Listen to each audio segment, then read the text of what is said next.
Hey, what's happening? It's me, Robert Morris. Oh, Robert Phoenix. Robert Morris. Who the hell am I today? It's me, Robert Phoenix. How are you? Uh, yeah, baby. I've been up a long time this morning. Got up super early. So I'm fusing my identities back together again. It's really interesting having like two names, to be honest with you, since we're on the subject of it. I never ever really felt like Morris was my real last name. Speaking of which, I realized that Jasper looks like Morris the cat, and I got tagged with the Morris the cat shit when I was in middle school, because that's when Morris was very popular in 1972, 1973. So I had the Morris the cat stuff on, but it never really felt like my name in a lot of ways. It felt very odd to say that name, you know. But there's a lot of good, there's a lot of interesting stuff associated with the name. And for all intents and purposes, I was named after Robert Morris, who was the signer. There were two Robert Morrises, right? There was Governor Morris and Robert Morris. Robert Morris signed the Declaration of Independence. I went through this really weird, like, highly synchronistic phase back in 1990, 89, 90. It was very unusual. It was the summer of 89. And I kept running into my name everywhere I went. It was very strange. Very, very strange. I remember I was trying to get a gig at Cirque du Soleil in San Francisco. Not as a performer, just somebody to help, right? And the guy that I was talking to was this French guy. And he had the French version of my name, which was very unusual. It was just one of a lot of different iterations that came up during that summer. Anyway, it's me with Jasper, as always.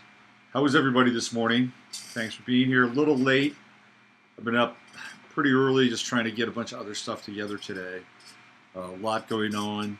Of course, we're starting to hurtle towards the big event on the 11th, 12th, and 13th of October. That's Harvest Moon in the Hill Country. If you haven't signed up, I still have some spots left. I'd love to have you come out. It's going to be a great time. We're going to have Tex-Mex, Hill Country cuisine, barbecue. We're going to be hiking around Enchanted Rock. We're going to have speakers, some panels. We're going to do We're going to do the Friday Farcast live from the hotel, live studio audience. It's going to be so great. You know, maybe we'll have some audience participation, and people might want to come up and sit down and talk and chat and, you know, meet Steve and Chris and me in the same headspace, right? It'll be great. It's going to be a lot of fun. And then I've got a bunch of other really cool activities. We're going to have a private concert with my good friend Stephen Kent, who plays the didgeridoo. He's one of the best didgeridoo players on the planet. If you haven't checked his stuff out, I highly recommend it. It'll be a concert you'll tell your friends and family about for months. Okay, and I've got a few other goodies also lined up for us as well. We're going to have a CBD social with my good buddy Chris. He's going to be doing some stuff with CBDs. He's got water soluble CBD. He's got the best CBD that I've experienced. Period. End of story. He'll be there. He'll be doing his thing. Glenn Street will be there with his magical healing machines. Emily Moore will be there. She'll be talking about sugars, programmable matter. It's just going to be a lot of fun. I've got some spots left. You can go over to 15 Minutes of Flame. No, robertphoenix.com is probably the best place to go with all that information. Everybody who's signed up, I'll be sending out an email probably tonight, giving you directions as to where to send the next level of your payment. Since you've put your deposit down, September 1st is the next sort of due date. I'll be sending that out. I'll also be sending out what you need to bring on your trip. You know, one of those, you used to go to camp and say, this is what you need: flashlight, transistor radio, loaded 45. No. So that's all coming. Okay. So let's see, where are we? Oh, I was on Infowars yesterday. I want to thank my buddy Sam Brannon from San Marcos. Sam was, I had him on the show, a while ago. Remember, I had Sam on, and I had a good buddy from Texas Caregivers. He was on, and so it was a good show. Anyway, Sam hooked us up with Infowars, and it was a good. I thought it was it was on there with 20 minutes with Owen. It was Brian. It's just to give Texas Caregivers. It was Brian, my pal Brian. He was on that day. It was a good show, I thought. So it was interesting being on that show with Owen, because at the beginning he thought we'd already done the deed and got the fluoride taken out, and it's like, whoa, no, hold on, we're not quite there yet. But I like the future planning around this, Owen. This is good. We can use a little future planning. And of course, Jasper had to make an appearance. It's just he's incorrigible. He's incorrigible. Jasper, give them your face. Look at that face. I think Owen got a kick out of it. Everybody who's not used to Jasper, like if I'm doing an interview, everybody who's not used to him, oh, there's a cat. It's like, what's the cat doing there? What's the cat doing there? Anyway, it was good. And I hope that brings some more awareness to what we're doing. But the cool thing is, around this, is that, number one, it's just this kind of network that is sort of lining up in a very interesting sort of way. Right? Like this is where, I think really interesting forms of creative chaos come into play. Like you set an intention, you do something, it begins to sort of take root, take life, and next thing you know, some very interesting things begin to happen. And now, what we're doing on a local level, because it's, theoretically it's on Infowars and has a global reach. Now we're sort of global in scope in some ways. So it goes back from the local to the global and back to the local again. And I think it's the model. I think it's the model, and I think everybody has an opportunity to jump into it on some level. And fluoride, I'm telling you, fluoride is one of those issues that is still kind of like vaccines are getting all the headlines and all the heat. Fluoride is not. And they can't cover all these bases at once, right? They can't. It's like how many battles, how many fronts can they fight a battle on?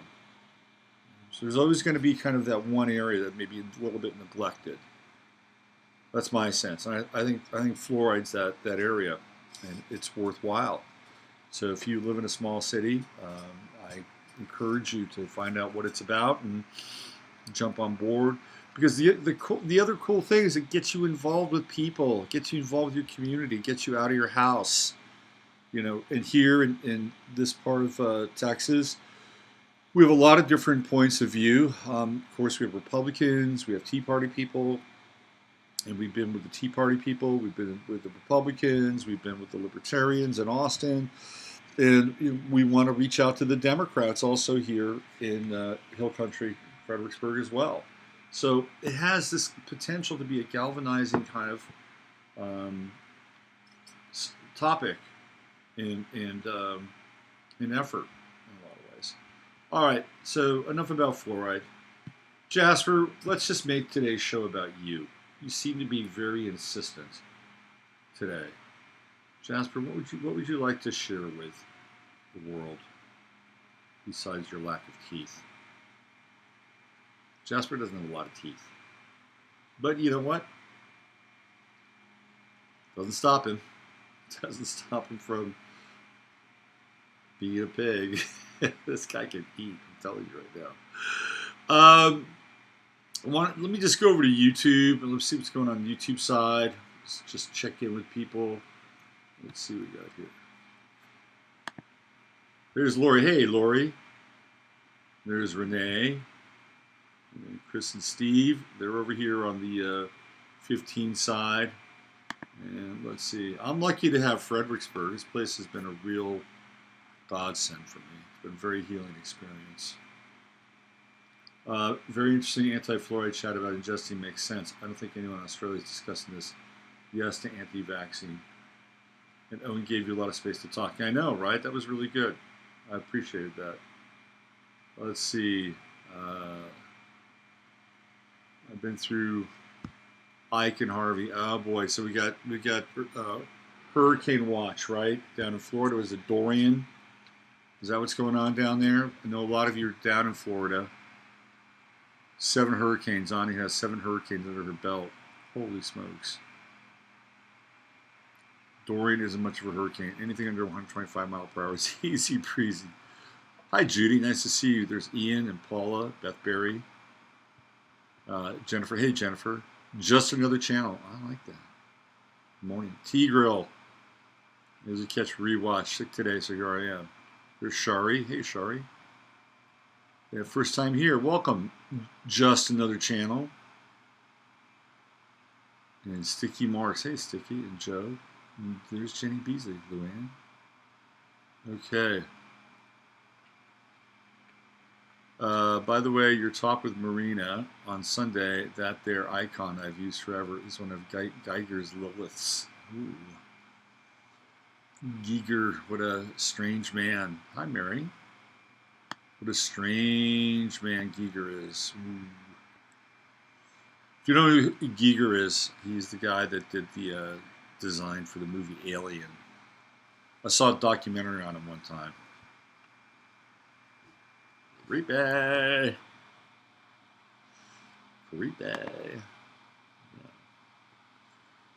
There's some. He's got this very. He's got this big house with all this art and stuff, and all of his hydrocephalic monsters and all that shit. And he's got basically a little steam engine train that he sits on and rides around his property. It's so bizarre. It's like here this guy conjures up these necronomicron visions of hell and these horrible monsters, and he spends his leisure time riding a little steam train around his property. Very bizarre. Okay, let's get into it today. So a couple of things. Number one, I want to go back 2 days. I had a really interesting exchange with Eileen on the comments section for this show 2 days ago about this guy David Goldberg. It was triggered by Eileen saying that he looked a lot like Steve Gutenberg, and Steve Gutenberg. And I noticed this too because when Eileen brought it up, I did a little text on Steve Gutenberg. Little search, and Steve Gutenberg basically dropped out of acting. That's not uncommon, by the way. That guy Daniel Stern, who was at the show with the movie with Billy Crystal, Jack Palance. That guy Daniel Stern. He was also in film of Mickey Rourke. Oh man, this is. Normally, I'm just ripping that stuff off the top of my head. This morning, it's a little tough. We'll get there. We shall get there. Anyway, I did notice that Gutenberg had been basically pulled out of the acting world, or at least he pulled himself out. So, Eileen thought that maybe this guy Goldberg was Gutenberg. I'm not sure it's Gutenberg, but this guy Goldberg may not really exist. And I had been hearing some stuff about his channel and his, the Foundation for Anti-Semitism that didn't really exist. So I did a search, a little bit of a deeper search, and I couldn't find his obituary. That's really pretty key, pretty fundamental. If somebody doesn't have an obituary, maybe their death isn't really all that official. And he died in New York City, theoretically. So you would think that the state of New York and New York Times would report his obituary. No, that's not the case at all. So did he exist? Well, he existed for a brief period of time. And if he did exist, then what was his purpose? Why was he letting out the fact that theoretically we're going to go to war with Iran in November, and that Trump had converted to Judaism, and that for all intents and purposes, Jared Kushner is the Antichrist? Why would he do that? I know it's a bit of predictive programming, obviously, but maybe that's just the easiest sort of answer to that question. But it was a good exchange with Eileen, and it brings home the fact that people aren't always what they seem, obviously, and their intentions aren't always what they appear to be. So this is why we do what we do. We sift through it all. Let's return to the homeless situation. So right after the show yesterday, I found this article. Oh, that's not the one. Oh, there it is. It says exclusive California's homeless crisis engulfs its capital as Sacramento's business owners tell how they confront naked junkies in streets covered in feces, urine, and syringes with no solution in sight. Now remember, this is not uncommon. This is getting to be more of the norm than not. Portland, Seattle, San Francisco, Los Angeles, San Diego, Sacramento, Austin, they're all converging into these cities. So in many cases, they're being bussed. I was reading the comments from this piece with some of the Sacramento stuff, and apparently other cities will bus their homeless into Sacramento. Like they will round people up in Reno, and they will give them a one-way ticket to Sacramento because they don't want them, and they know that on some level that there is a very liberal acceptance of them and their condition. I've heard that there are other cities in California, cities like Davis, that are also doing the same thing. They're putting people on buses with one-way tickets to Sacramento. They get off and there they are. So this is not uncommon. I know that in Austin here, we're having people bust into Austin. That means that we're getting cities, surrounding cities, that don't want their homeless. And they're saying, you go to Austin, here's a ticket, go to Austin. Now, some of that I think could be part of the self-interest. I think another part of it is part of a distribution network of human collateral. That's what I think. So let's get into this a little bit more. Sacramento residents and business owners have spoken out on the city's growing rate of homelessness, which is up 19% in the last 2 years. Do you think Gavin Newsom gives a shit? He doesn't give a shit. Hair salon owner Liz Novak brought attention to the issue last week when she uploaded the video claiming she'd been forced to relocate due to a vagrancy epidemic. I'll play that video a little bit later. Antique shop Steve Sylvester, whose business is located across from Novak, said the problem has worsened in the past 18 months due to the city's drug scene. Okay, so we're going to look into some of these component parts to the problem. Sacramento is the place where people are told you can get a quick fix with cheap drugs, Sylvester told DailyMail.com.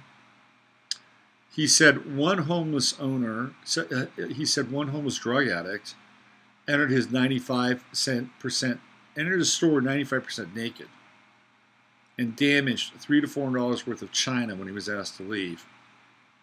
A waitress at a Pancake Circus diner, identified only as 70-year-old Terry, said she starts working every day at 4:15 a.m. cleaning up needles and poop and washing down urine and shooing the homeless from the property. Okay, this is your new version of America. New version of America. And if we want to, we can boil this down and basically see how we got here. It's not that hard. Let's go back to the Clinton era when China was named first most favored nation trading partner. What happened was that we began this process of offshoring our work. Offshoring manufacturing, offshoring production. And I've said this story before, I'll just share it again. One time I was driving through New Mexico, and there's this one part of New Mexico, it's kind of like the Alps.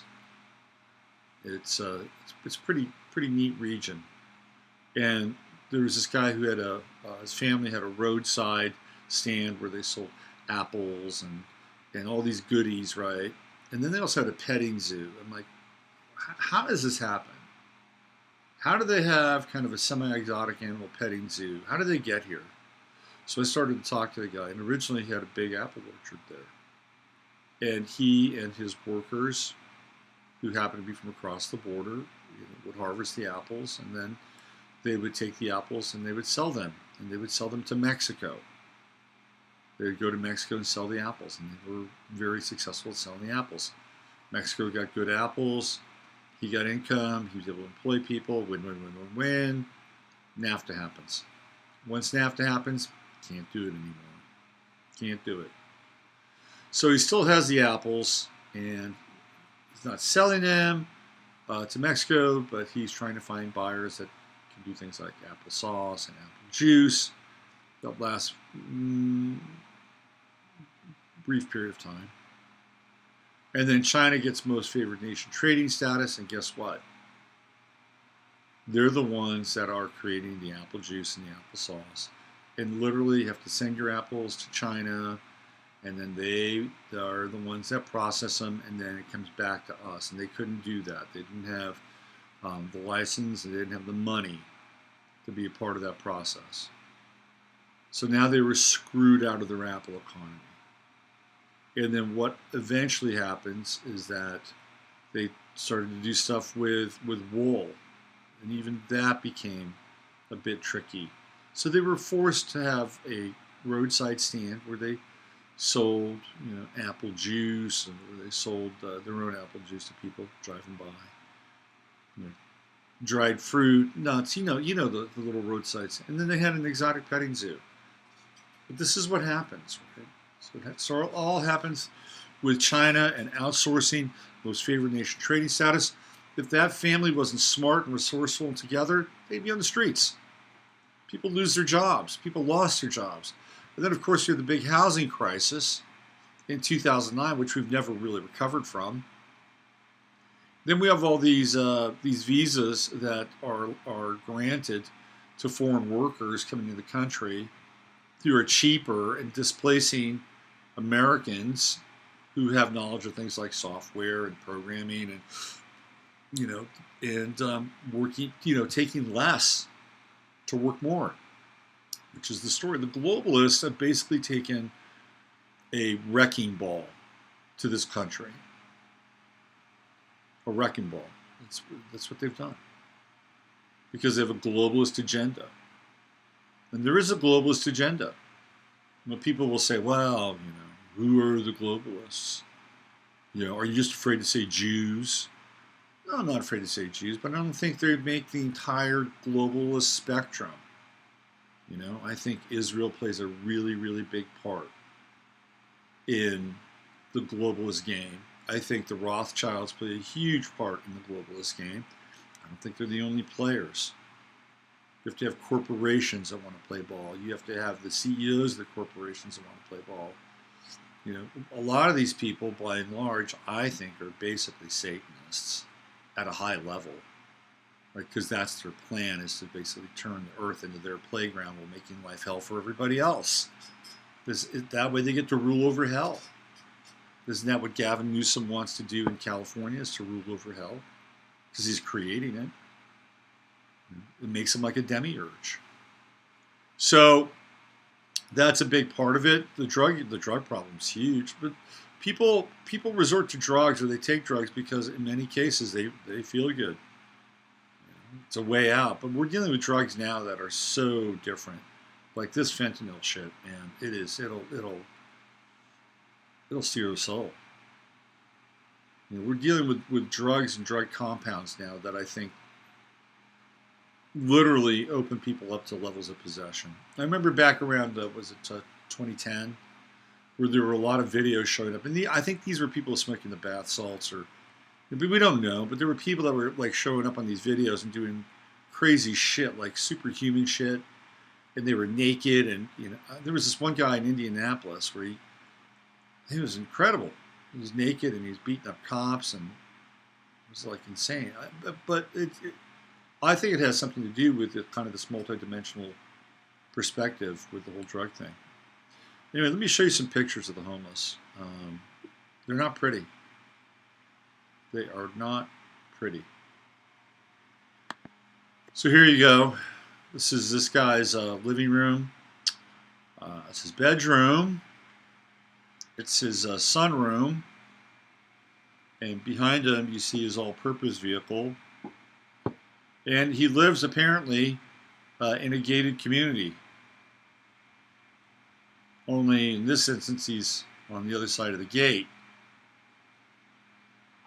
And, whenever I see the homeless, in the homeless situation, I see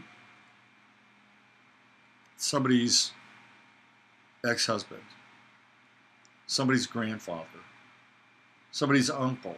It breaks my heart. It breaks my heart to know that somewhere this man had a past. He had a childhood, for better or worse. At one point, he may have had an actual functioning family. Look at this. He's been reduced to just a dog sleeping on the streets. This is heartbreaking. He's even got an American flag there. You're like, where's Trump with this? Where's Trump with the homeless issue? I don't get it. I really don't get that part of this whole deal. And where are these so-called, liberal candidates with this issue? Nobody's talking about it. Nobody's addressing this. Let's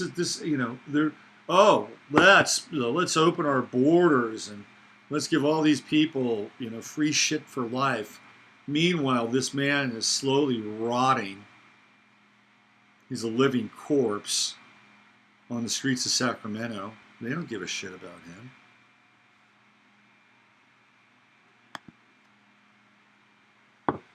Now, what's going on with this woman? There's a lot happening in this picture. First of all, there's the city of Sacramento cop. And she's got a baby stroller, and she's got a Target shopping cart. This is her convoy. And what's up with the inflatables? It's like her life are in these two makeshift little vehicles.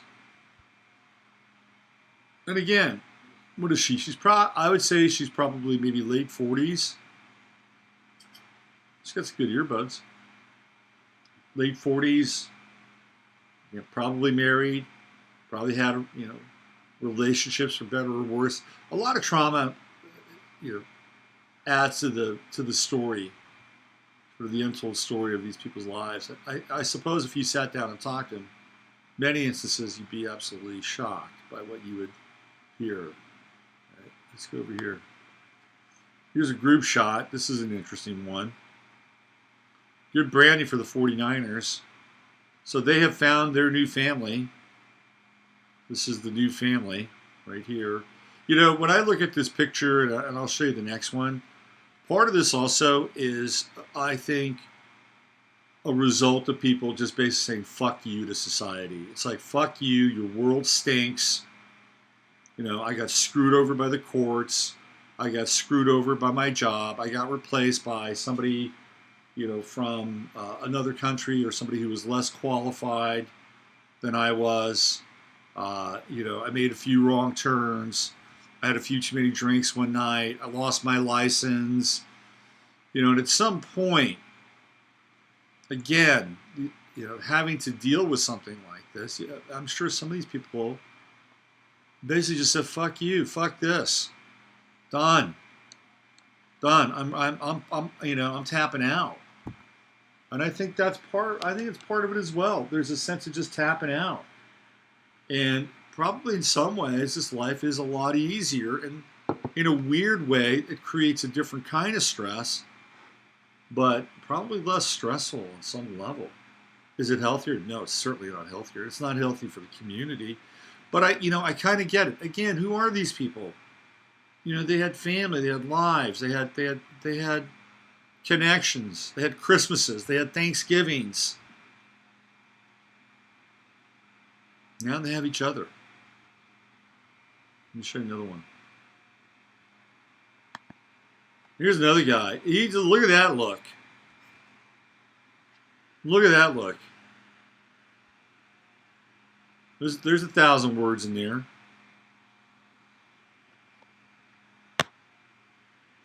What do you see in those eyes? I'll tell you what I see. I see anger. I see bewilderment. I see confusion. But I see a person in there. I see a person in those eyes. He's got a cell phone. It's a pretty nice tent, I have to say. Looks like he's got a nice... So this guy, like if I were to take a look at this guy, I think he's reclaimable. Like I think this dude is reclaimable. I think they're all reclaimable. I think you're going to have a bit of more of an issue here. This group, quite possibly. Here, I think this guy has... I think he's got some tread on his tires. And it's an absolute travesty that he's sitting there in this tent, staring right into the camera like, who the fuck are you? Where did you come from? And how did I get here? And this is just, 4 snapshots of what's going on in Sacramento. It's happening all over America. And nobody wants to talk about it. Nobody wants to talk about it. And in the so-called liberal and freedom-loving bastion of Austin, when this one guy gets up and says, we're starting this group, take back Austin, and he hasn't really articulated his vision, but all he knows is that the streets are filled with homeless, and they're bringing them down, and they're bringing the property values down. There's a lot happening that needs to be addressed. Can't articulate it, and what do? Well, they shoot him down. Look, I think it's good. I think it's good. But people, I don't know. I mean, I do sometimes too. I just think that it could have been done in a way that was kind of more kind. Like she came off with she came off with attitude, this woman. I have little friends in Austin. What are you going to tell them? Just because I'm here, what do you tell my liberal friends? It was like kind of snarky. Maybe a better way would have been, I have a lot of liberal friends in Austin I really like, and they're really good people. I'm sure they'd be concerned about this. How would you describe this to them? Because maybe there's a kind of a broad generalization that you're dealing with here. But instead, she made the dude feel bad. Now, sometimes feeling bad is okay. When I was in college, I thought I was a really smart fucker.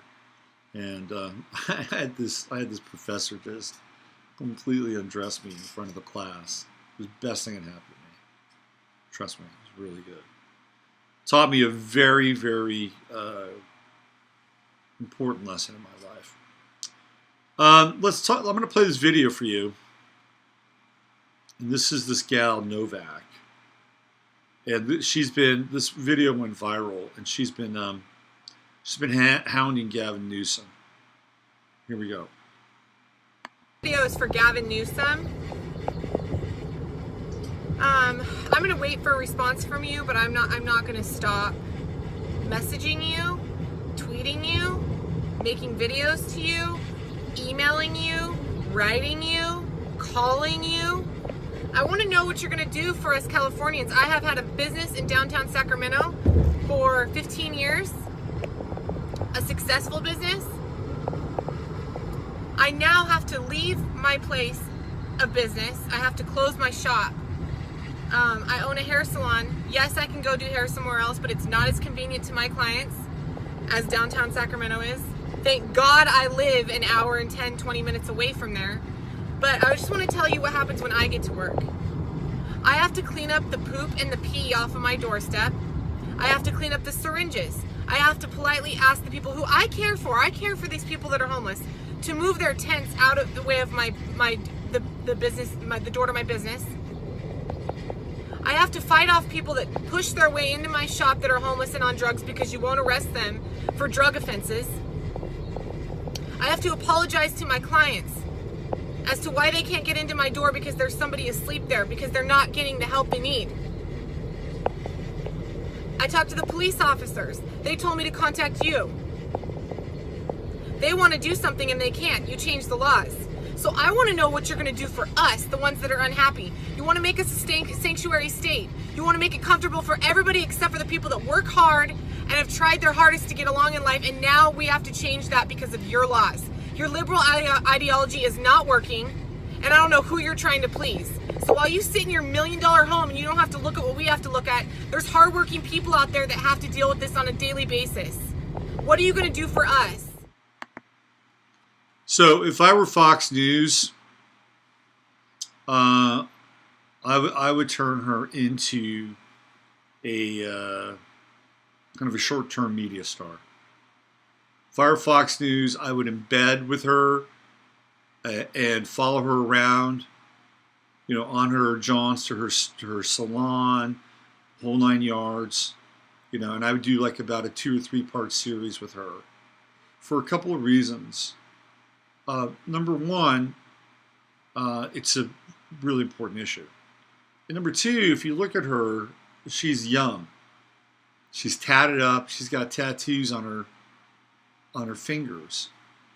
And I'm not sure if this person voted for Trump or not. But she's articulating a social crisis that's impacting her business. And she's doing it in the face of a quote-unquote liberal governor. And I think that's a demographic that Fox wants, to be honest with you. Young, edgy, entrepreneurial. She's a woman. If I were Fox, that's what I'd do. I'd do about a 3-part series with her.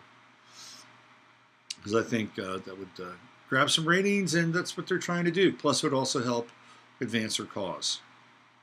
So Fox, if you're smart, you get on that. But it's so she's got it. She's got challenges. She's a young. This is what we want, right? We want young people getting involved in business, creating jobs, creating opportunity. There's more than one chair in her salon. She's got to buy products for her hair and all that stuff. So she's sending money off to the manufacturers. The manufacturers employ people to make those products. I mean, there's a whole chain of distribution and profit, and she's being shut down. So this is the end of the American dream. It is fading. It is fading into the west. The sun is setting on the west. Can it be saved? Can it be revived? Well, of course, as we're always here to talk about, discuss, and explore, is not just the American dream. It's the dream of the individual. It's the dream of the individual as we stare down the dark new age and Pluto and Aquarius and the